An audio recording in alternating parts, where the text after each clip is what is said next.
मिनटको भिडियोले तपाईको मानसिकता यति बदलिन्छ कि तपाईँ आफ्नो लाइफमा जे बन्न चाहनुहुन्छ त्यो बन्न सक्नुहुन्छ। यो भगवत गीताको प्रसङ्गबाट तपाईँले बताउन गइरहेको छु। भगवान श्रीकृष्णले भगवत गीतामा भन्नुभएको छ कि खाने पानी जुन हुन्छ नि, जब तपाईँको हातमा आउँछ तपाईँ त्यसलाई खाएर प्यास मेटाउन सक्नुहुन्छ।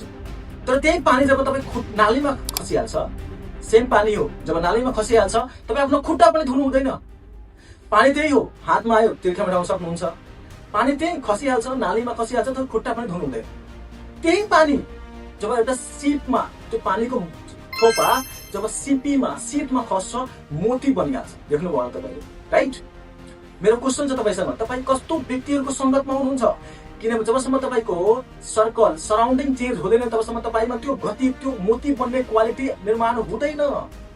भगवत गीतामा भगवान श्रीकृष्णले के बताउनु भएको छ भने, have the genius around you so that you can build genius within you. So genius आफूभित्र बिल्ड गर्नु छ भने आफू जिनियसहरूको सराउन्डिङमा हुनु पर्यो। आफूभन्दा बदतर खराबको सङ्गत गर्नु हुँदैन। अलवेज महत्तर, आफूभन्दा राम्रो नेक्स्ट लेभल जसले बिजनेस गरिरहनु भएको छ, बिजनेस बिल्ड गरिरहनु भएको छ, केही गरिरहनु भएको छ, उहाँहरूको सङ्गतमा हुनुहुन्छ भने तपाईँमा त्यो मोती बन्ने क्वालिटी अटोमेटिकली चेन्ज भइहाल्छ। तपाईँको गति अटोमेटिकली चेन्ज भइहाल्छ तपाईँको सङ्गतिले गर्दा। सो आज यो भिडियो आफ्नो त्यो सबै इष्टमित्र, साथीभाइ, छोराछोरीहरूलाई पठाउनुहोस् जसको सङ्गति सही छैन। उहाँहरूलाई भन्नुहोस् कि तपाईँ जे बन्न चाहनुहुन्छ आफ्नो जीवनमा बन्न सक्नुहुन्छ, तर कन्डिसन के छ भने सराउन्डिङ चेन्ज गर्नुहोस्, सङ्गति चेन्ज गर्नुहोस्। किनभने जबसम्म सङ्गति चेन्ज गर्नु हुँदैन तपाईँको गति चेन्ज हुँदैन। धन्यवाद।